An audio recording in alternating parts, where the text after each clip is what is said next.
Boa noite, igreja. Graça e paz. Você recebe essa graça, essa paz de Deus no seu coração? Glória a Deus, querido. Hoje quero conversar um pouquinho com você sobre algumas coisas que Deus tem colocado no meu coração. Mas antes eu não posso deixar de agradecer a todo o grupo de serviço que tem nos ajudado na reforma da igreja aqui. Eu quero acreditar, querido, eu gostaria de acreditar que toda a reforma interna que está acontecendo nessa igreja local reflete uma transformação interior que está acontecendo na sua vida. E que cada vez que você olhasse para essas paredes, cada vez que você olhasse para esse aquário bonito que ficou, você pensasse assim: existe algo poderoso acontecendo dentro de mim. Porque muito mais do que uma reforma num prédio, o que nós desejamos, o que nós oramos é que uma transformação interior dentro de nós esteja acontecendo. Posso ouvir um amém? Então eu quero agradecer aí o Caio, né? O Caio Almeida, o meu amigo Ângelo, né? O Antônio e várias outras pessoas que têm nos ajudado aí ao longo da semana, têm suado o pano aqui para poder deixar essa igreja, esse espaço, esse ambiente local cada vez mais bonito. Você tem gostado? Tem ficado bonito? Você tem achado legal? Graças a Deus por isso, né? Quero conversar um pouquinho hoje com você. Uma mensagem rápida, uma mensagem simples, mas eu acredito que toda mensagem simples, ela causa impacto dentro de nós, nas nossas vidas. E o tema dessa mensagem, para você que gosta de anotar, é a vitória da graça. A graça, ela sempre vence, querido. Sempre vence. E para isso eu quero pedir para você abrir a sua Bíblia ali em Gálatas 3. Gálatas 3, verso 23.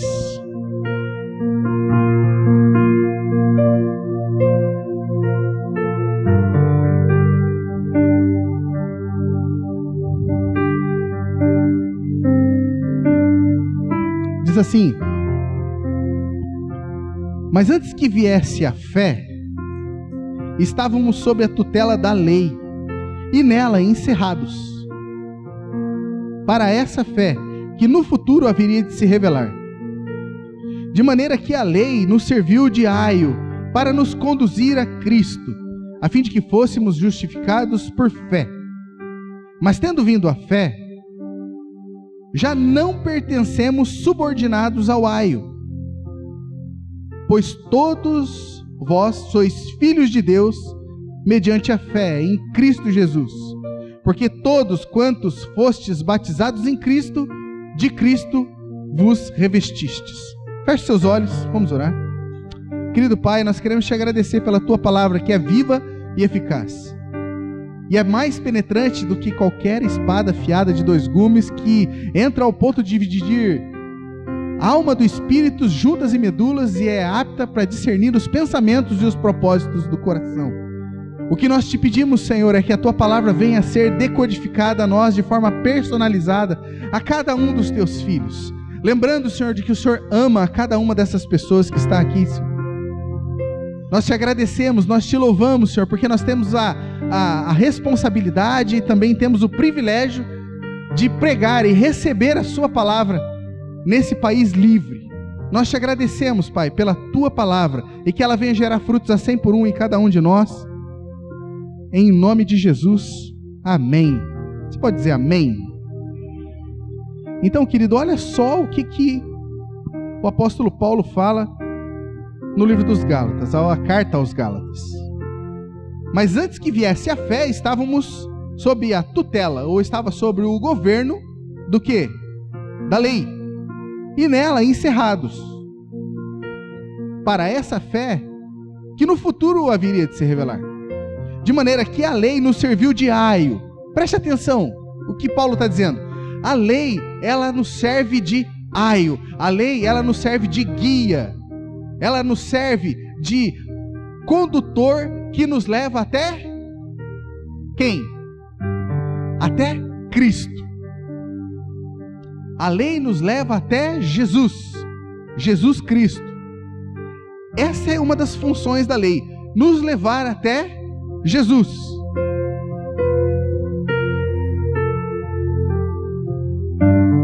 A fim de que fôssemos justificados não pelas obras.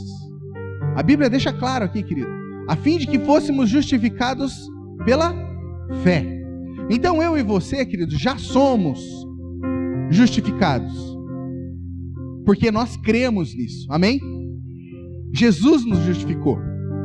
Então, deixa eu dar uma ênfase nisso aqui, porque nós somos, querido, inseridos dentro de um sistema onde nós pensamos que nós devemos fazer por merecer o amor de Deus. E muita gente se escuta por aí de que o amor de Deus ele é incondicional, mas quando nós falhamos, quando nós pisamos na bola, quando nós temos condutas contrárias à vontade de Deus, nós achamos que esse amor que é incondicional passou automaticamente, a partir do meu erro, a ser condicionado.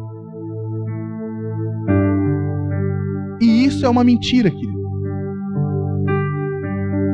Às vezes gera um medo no nosso coração, querido, como pastores, como líderes, de falar isso, de falar que se você errar, Deus continua te amando. Mas eu tenho que passar por cima desse medo para poder falar a verdade, de que Deus ele continua te amando mesmo você falhando. Amém mesmo? Fala assim, Deus me ama, independente de mim. Deus me ama independente de mim, independente das minhas falhas, independente da minha conduta. Porque se fosse dependente de mim, logo já não seria pela fé, seria pelas obras. Se eu faço para merecer o amor de Deus e eu consigo o merecimento através das minhas obras, logo já não é a fé. Para que eu preciso de fé?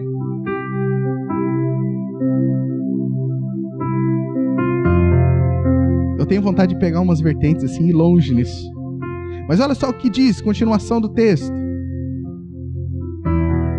25. Mas tendo vindo a fé, já não pertencemos subordinados ao aio. Agora que eu tenho fé para crer em Jesus, eu não estou mais subordinado à lei. Eu não estou mais sobre o governo, sobre o domínio, sobre a administração da lei. A lei, ela é boa para me conduzir a Jesus. Mas a partir do momento em que eu conheço Jesus, a partir do momento que eu recebo Jesus, a partir deste momento, agora eu sou justificado por Ele mesmo, por acreditar que Ele me justifica, por acreditar que Ele paga a minha dívida.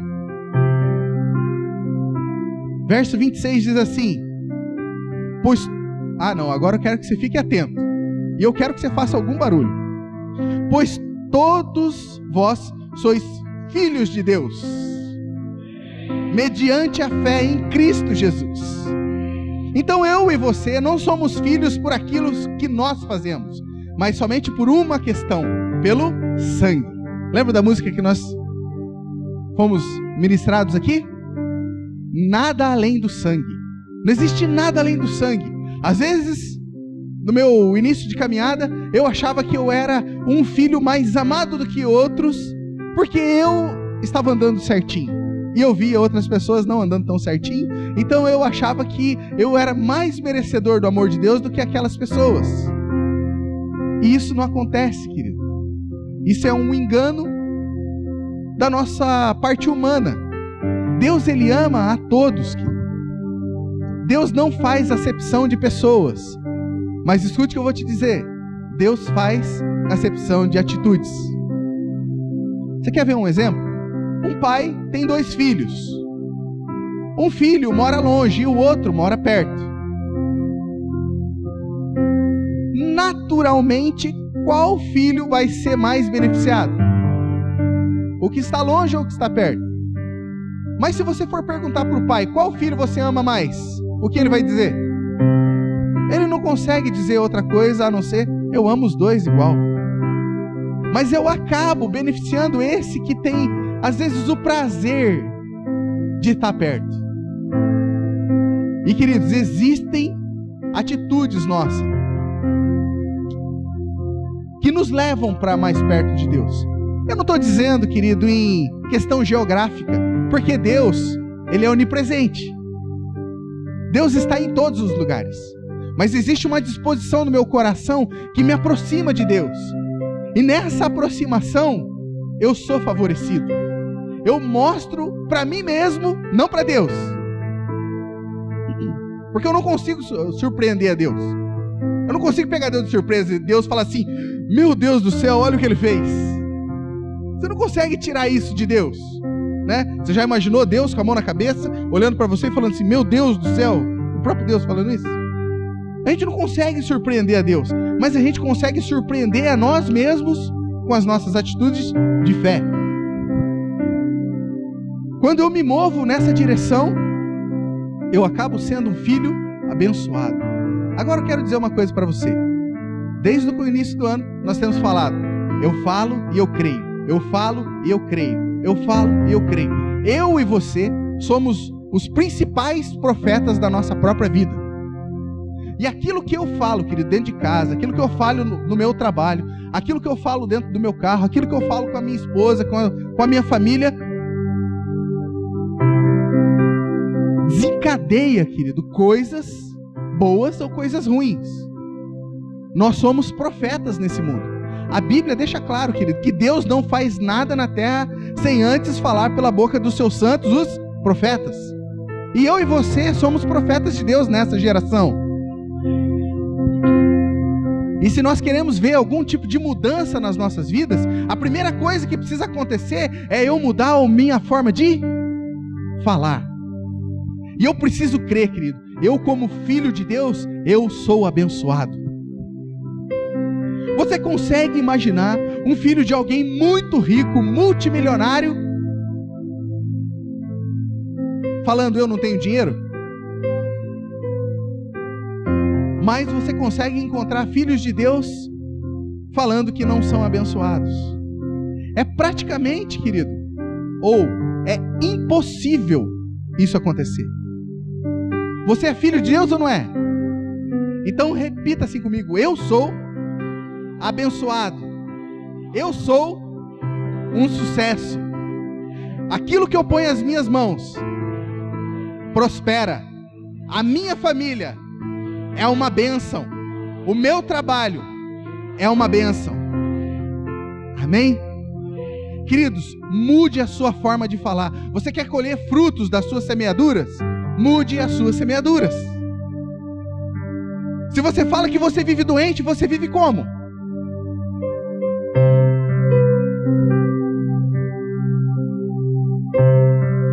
Eu estou melhorando, eu estou sarando. A cada dia eu tenho melhorado. Porque você vai ver aquilo que você fala. Amém? E ele diz que nós somos filhos de Deus. Verso 27 ele diz: porque todos quantos fostes batizados em Cristo Jesus, de Cristo vos revestistes. Queridos, isso é muito poderoso. Aqueles que foram batizados em Cristo Jesus, de Cristo foram revestidos. Agora o Pai Celeste, quando olha para baixo, e Ele olha para você, quem Ele vê? Você que está revestido de Cristo, Ele olha para Jesus na terra. Agora quando você ora, querido, e você chega em oração diante de Deus, e você fala: Pai, eu quero pedir algumas coisas para que o Teu nome seja glorificado, para que o Teu nome seja engrandecido. E o Pai, vamos supor que Ele falasse assim: Diogo, com méritos em que você está fazendo a sua oração? Você poderia cair na besteira de pensar assim: não, eu andei tudo certinho essa semana, sabe, Deus? Andei tudo certinho essa semana, eu cumpri com todos os regulamentos, fiz devocional toda manhã, orei, jejuei essa semana e fiz uma oferta poderosa na igreja, ganhei almas para Jesus e eu tenho orado ao Senhor e olha só as minhas obras. O que você acha que Deus iria falar?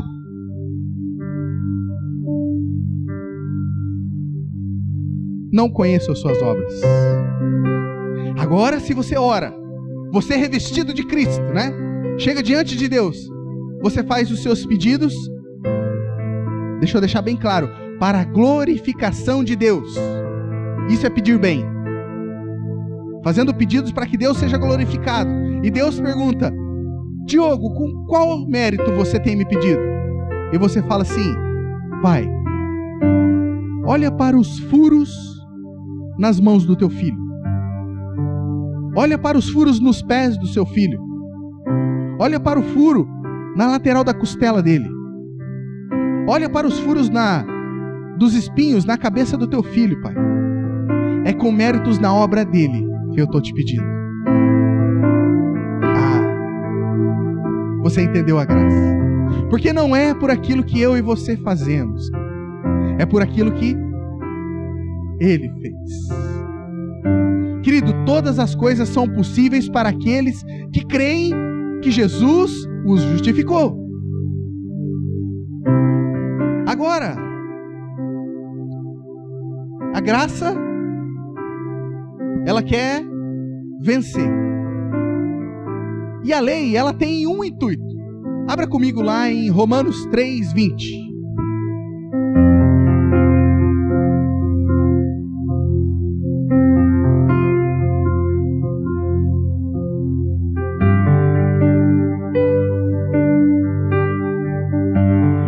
Romanos 3:19. 19 e 20, vamos ler lá. Olha só o que diz. Ora, sabemos que tudo o que a lei diz aos que vivem na lei, o diz para que se cale toda a boca e todo mundo seja culpável perante Deus, visto que ninguém é justificado diante dele por obras da lei, em razão de que pela lei vem o pleno conhecimento do pecado. Qual que é a principal função da lei? Nos trazer o pleno conhecimento do pecado. Por que que nós não pregamos a lei? Porque a lei, ela te leva só até uma altura, querido. Só te leva a conhecer que você é culpado. Só a graça faz eu e você entendermos que nós somos justificados. E a função da lei, querido, é essa. Como nós lemos em Gálatas, a função da lei é nos levar como um guia, como um aio até Jesus, aquele que nos justifica pela fé. Então existe uma situação que aconteceu em João 8, abra lá, que é muito característico da forma da lei trabalhar, e a lei sempre tentando calar a graça. Essa é a função da lei também. Ela tenta calar a graça, ela tenta desmontar a graça. Então todo lugar onde a graça ela começa a ser manifesta, a lei tenta vir se manifestar para tentar de alguma forma desmontar a graça. Só que a vitória é sempre da graça. Amém? Olha lá, João 8, a partir do verso 1. Nós vamos até o 11. Diz assim: Jesus, entretanto, foi para o Monte das Oliveiras. De madrugada, voltou novamente para o templo, e todo o povo ia ter com ele, e assentando-os ensinava. Os escribas e fariseus trouxeram à sua presença uma mulher surpreendida em adultério, e fazendo-a ficar de pé no meio de todos, disseram a Jesus: Mestre, essa mulher foi apanhada em flagrante adultério. Na lei, nos mandou Moisés que tais mulheres sejam apedrejadas. Tu, pois, que dizes? E isto diziam, eles tentando para terem de que o acusar. Mas Jesus, inclinando-se, escrevia na terra com o dedo. Como se insistisse na pergunta, Jesus se levantou e lhe disse: aquele que dentre vós estiver sem pecado, seja o primeiro que lhe atire a pedra. E tornando-se a inclinar, continuou a escrever no chão. Mas ouvindo eles estas respostas, os acusados, pela sua própria consciência, foram se retirando um por um, começando pelos mais velhos até os últimos, ficando só Jesus e a mulher no meio onde estava. Erguendo-se Jesus e não vendo ninguém, mas além da mulher, perguntou-lhe: mulher, onde estão aqueles teus acusadores?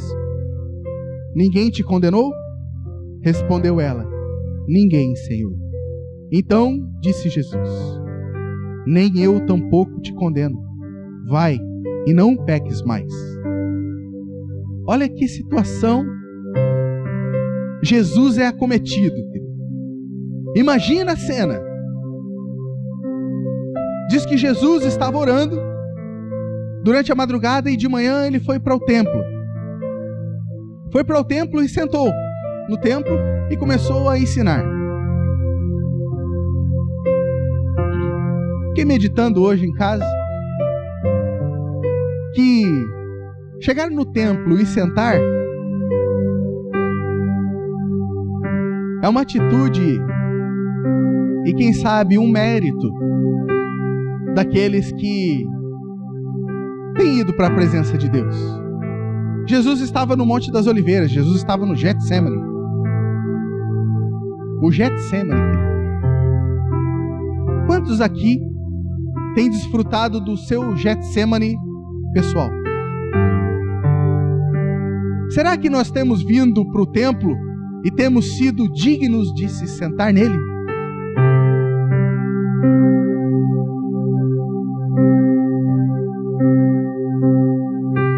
Oi?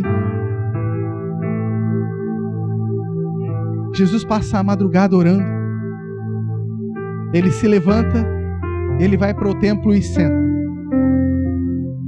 Fico imaginando, querido, Jesus no Monte das Oliveiras, no lugar onde ele sabia que dentro de mais ou menos um ano ele estaria ali sofrendo o maior de todos os seus sofrimentos. O Getsemane, querido, é o lugar de intimidade, o lugar de rendição à vontade do Pai. Às vezes, querido, eu conheço tanta gente que ora e que são pessoas fervorosas de oração. Eu conheci muita gente ao longo da minha vida. Tem um pastor aqui da cidade, pastor Odair, homem de oração. E ele é o tipo de homem que você bate o olho e fala assim: ele é um homem de oração. Porque você percebe que ele não só enfrenta as suas tentações e as suas provações no lugar de intimidade, como também ele coloca à disposição o seu próprio ser para ser moldado à semelhança do Pai. Porque quanto mais eu oro, querido, mais eu tenho que me parecer com Jesus.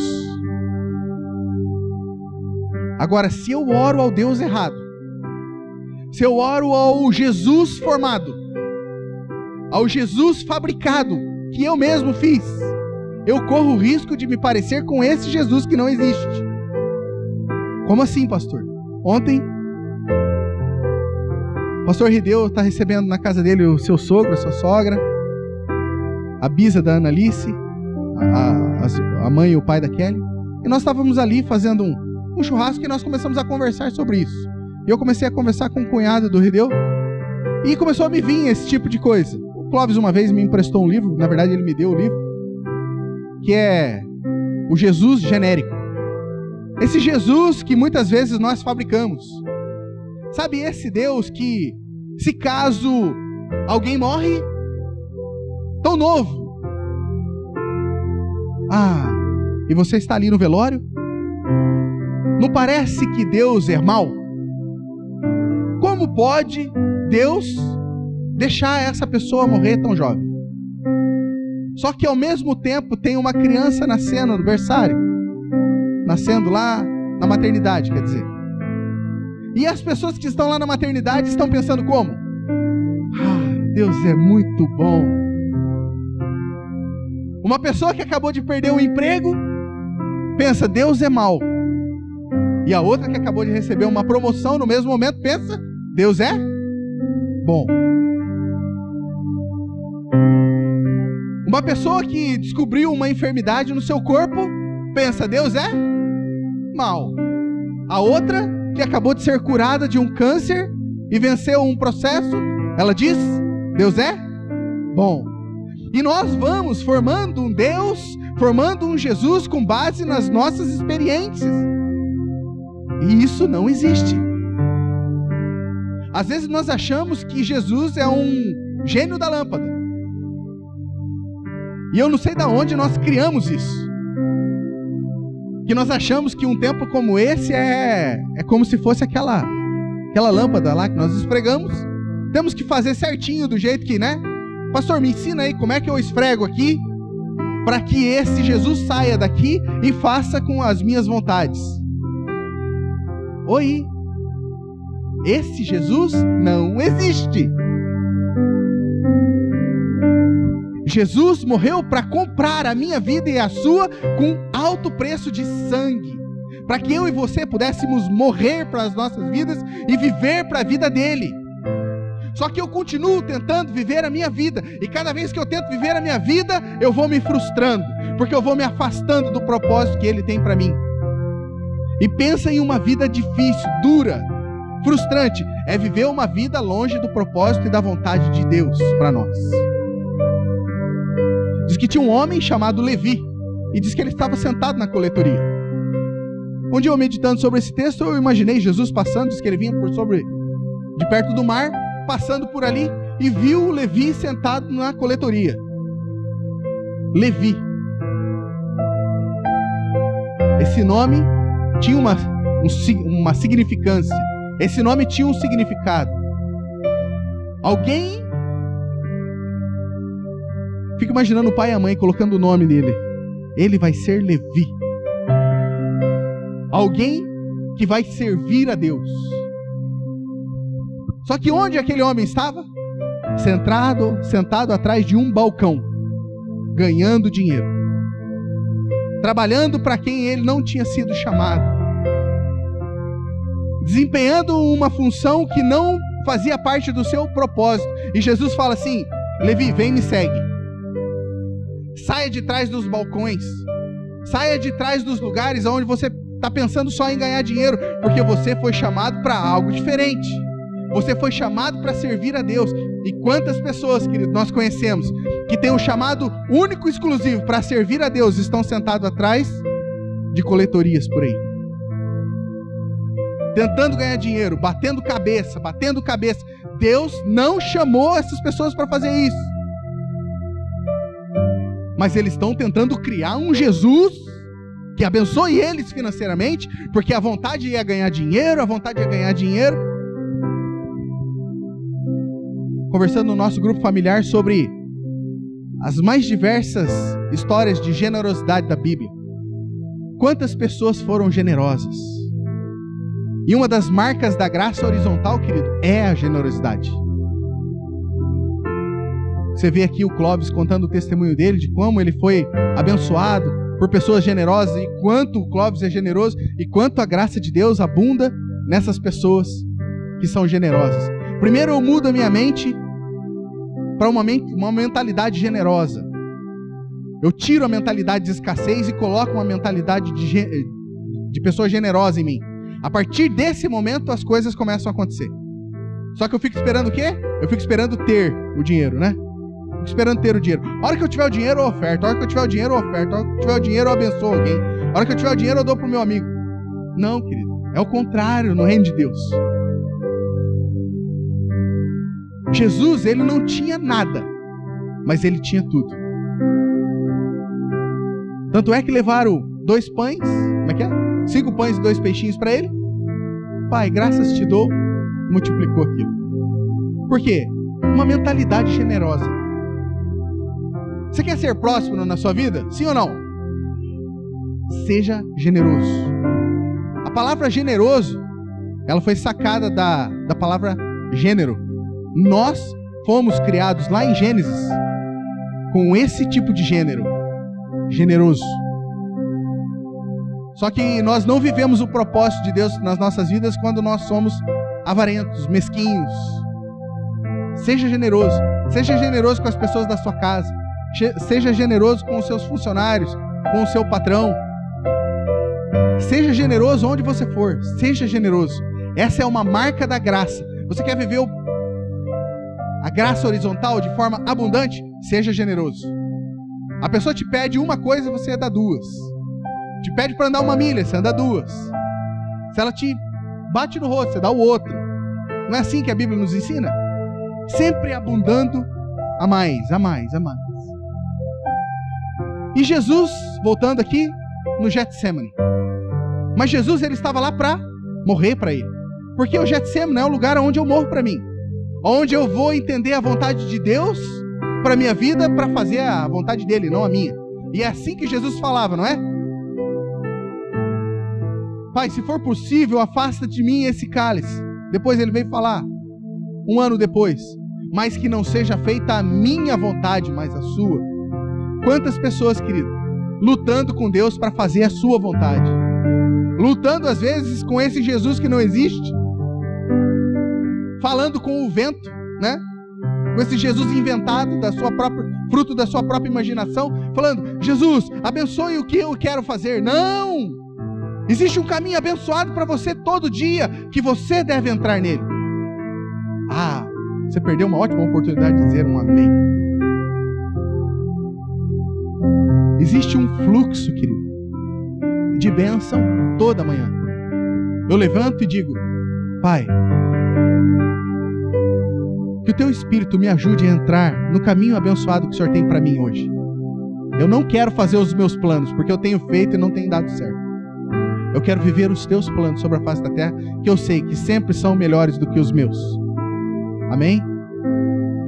E Jesus estava, aí no verso 1, dizendo aí, ele estava no Monte das Oliveiras, e de madrugada ele voltou novamente para o templo. Você sabe que só pode se assentar no templo aquele que forjou o seu caráter no monte.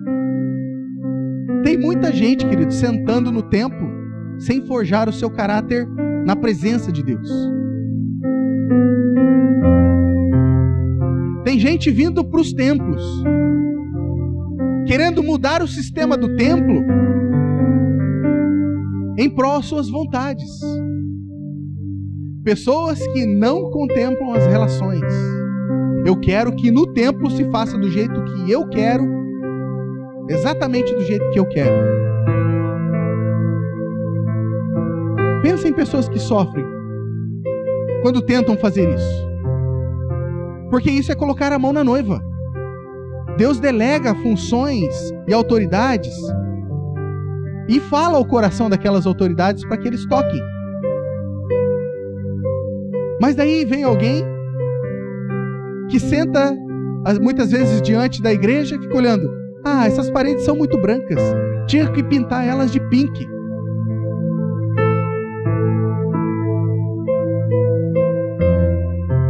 Eu preciso entender qual que é a minha função e o meu propósito no templo.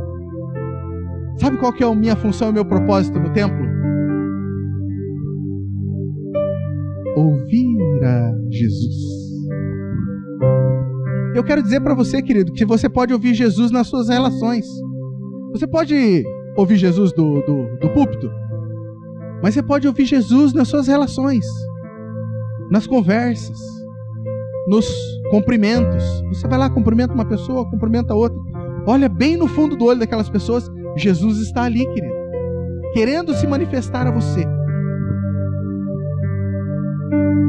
Então eu preciso passar um scanner na minha vida. Será que eu sou esse tipo de pessoa que estou vindo para o templo sem antes ter passado no monte? Jesus me deixa um princípio aqui que eu quero ser sincero, honesto com você. Eu quero ser humano com você. Às vezes eu falho nisso aqui, e eu não posso falhar. Eu não posso ter o meu tempo com Deus somente aqui no templo.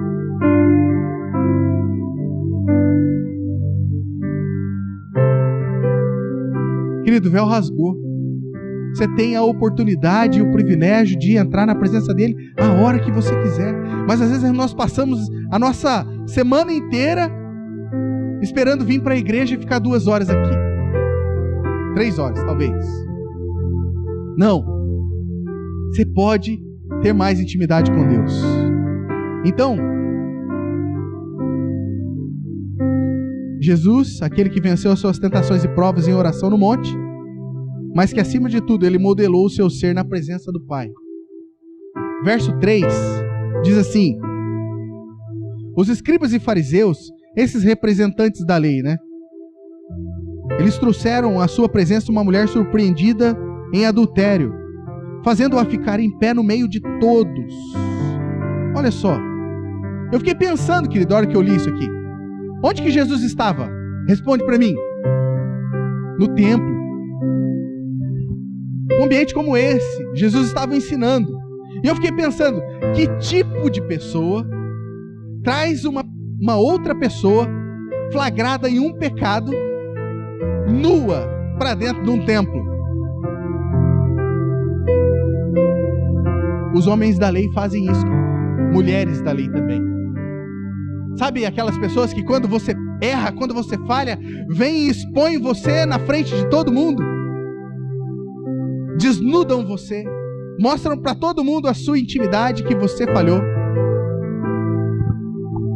E eles chegam diante de Jesus e falam: pegamos essa mulher em flagrante adultério. Os promotores da lei, a lei exige e inquire a vida daquela mulher. Para tentar colocar a graça à prova, eles estavam dispostos a matar aquela mulher. Isso acontece, querido. Eu quero que você se prepare para isso. Porque as pessoas da lei, para colocarem à prova a graça, elas estão dispostas a matar outras pessoas. E eu digo isso de forma espiritual. Não importa se as pessoas vão morrer, eu quero é que a graça seja exposta. Mas Jesus, ele se mantém na dele. E no verso 4 diz assim: disseram a Jesus: mestre, essa mulher foi apanhada em flagrante adultério. Verso 5. E na lei mandou Moisés que tais mulheres sejam apedrejadas. Tu, pois, que dizes? A questão, querida, é que só existia duas formas de punição à mulher adúltera, que diz lá em Levíticos 20 e Deuteronômio 22. A primeira forma era a da mulher desposada do seu marido, que era descoberta que ela não era mais virgem. Essa mulher desposada era a mulher que já estava casada no civil, que já tinha sido lavrado o seu casamento de forma pública, só que ela ainda não tinha tido relações sexuais com seu marido.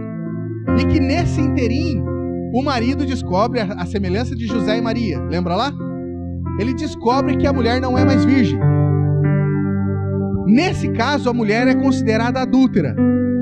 Mas o que era feito? Essa mulher era pega,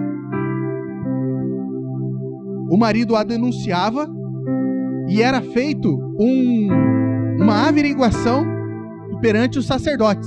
Os sacerdotes iam ver se aquela mulher era mesmo virgem ou não. Se ela não fosse mais virgem, ela ia sofrer uma pena de maldição. Os sacerdotes iriam amaldiçoar o ventre dela e as coxas dela. Esse era um tipo de adultério e um tipo de maldição que a lei julgava. O outro tipo era quando a mulher era casada e ela se deitava com outro homem.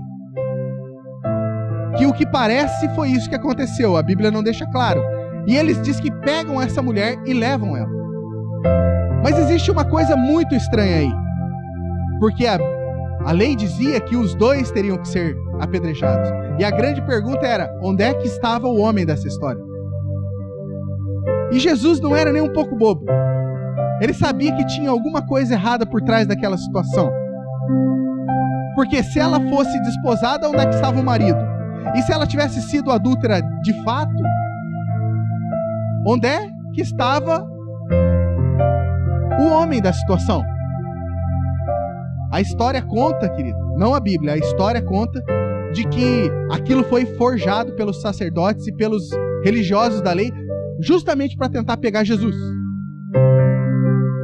E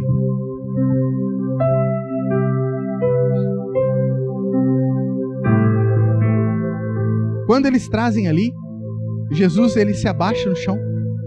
Querido, presta atenção nisso. E ele começa a escrever no chão. Somente uma vez, querido, o dedo de Deus tinha tocado a terra. Onde foi? Monte Sinai. O próprio Deus veio com o seu dedo escrever a lei. Entregou os 10 mandamentos para Moisés. Agora, aquele que participou daquele tempo, Jesus, se abaixa e começa a escrever a graça, que vai sobrepujar a lei. Ela está próxima a sobrepujar a lei. Eu imagino que Jesus começa a escrever o pecado de alguns homens. Eu acredito que eles começaram a ler, porque diz que eles ficaram impacientes, porque diz assim, que como se eles inquirissem a resposta. Jesus se levanta. Se Jesus falasse, apedrejem ela, Jesus cumpriria a lei, sim ou não? A lei de Moisés dizia que sim. Mas se ele mandasse apedrejar, ele não cumpriria a lei. Porque a lei diz, não matarás. E a lei da graça preserva a vida. E a lei de Moisés inquire a vida. A lei de Jesus sempre vai preservar as pessoas. A lei de Jesus, querido, ou a lei do Espírito da vida, não vai expor as pessoas. A lei de Jesus vai preservar as pessoas. Só que se Jesus falar apedrejem, ele descumpriria a lei. E se ele fala não apedrejem, ele desfaria o que ele veio fazer, que era cumprir a lei. E ele estava exatamente fazendo isso, cumprindo a lei quando ele impediu de que ela não fosse apedrejada. Então a lei, querido, ou os agentes da lei, eles sempre estão com pedras nas mãos, babando, esperando uma oportunidade de atirar uma pedra em alguém. Só que os ministros da graça, eles estão sempre esperando uma oportunidade de agir a graça de Deus para proteger pessoas e mostrar o amor de Deus na vida delas. Eu posso ouvir um amém? A semelhança minha e sua, querido, que um dia fomos acusados e culpados pela lei, chegamos até Jesus. Jesus fez o que ele está fazendo com essa mulher conosco. Ele não deixou que a acusação viesse sobre nós. Jesus não tinha nenhuma outra opção a não ser falar assim, aquele dentre vós que talvez tenha forjado isso aqui e que não tem pecado, que atire a primeira pedra nela. Porque, queridos, diante de Jesus, quando eu vou apontar o dedo para alguém, ele vai mostrar para mim, você pode apontar o dedo para as pessoas? Você não foi salvo pelos seus méritos, você foi salvo pela graça. Quem sou eu? Quem é você para apontar erro de pessoas? E Jesus disse, fique à vontade, quem não tem pecado aí, atire a primeira pedra. E ele volta a se abaixar e a escrever no chão, escrevendo uma nova história da graça. Eu consigo, na minha cabeça, imaginar Jesus no monte, do Sermão do Monte, falando, vocês ouviram o que foi dito pelos antigos? Eu, porém, vos digo. Jesus estava colocando algo acima daquilo que os antigos disseram. Jesus não estava falando assim, desrespeitem o que os antigos falaram. Não é de respeito que ele estava falando. Ele estava falando de fundamento. Fundamento. Só existe um fundamento para nós, Jesus Cristo. A Ele a glória. Porque a graça vem dele. E Jesus volta a escrever no chão. Enquanto ele volta a escrever no chão, as pessoas começam a largar suas pedras, acusados pela sua própria consciência. Largam as pedras e começam a ir embora. E aí vem a pergunta, querido, que eu quero fazer para você. Verso 10 diz assim: erguendo-se Jesus, não vendo ninguém, mas além da mulher, perguntou-lhe: mulher, onde estão os teus acusadores? Ninguém te condenou? Onde estão os teus acusadores? Hoje, onde estão os teus acusadores? Onde estão os teus acusadores? Mulheres, onde estão os teus acusadores? Olha ao seu redor. Você se sente culpada? Onde é que estão os teus acusadores? Homens, onde estão os teus acusadores? Alguém aqui te condena?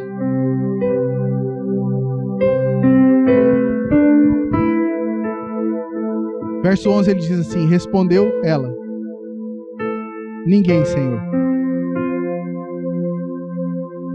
Então lhe disse Jesus: nem eu tampouco te acuso, nem eu tampouco te condeno. E não só isso, querido, ele diz: vai. Foi para a liberdade que Cristo nos libertou. Amém? Ele não nos libertou para nos fazer escravo dele, mas nós somos escravos dele porque nós queremos por gratidão. Mas ele mesmo nos liberta, querido, de tudo aquilo que a religião tenta nos impor, para dizer: nem eu tampouco te condeno. Vai, seja livre na sua vida e não peques mais. Não peques mais, não volte de novo a estar de novo debaixo de um jugo de condenação. Amém?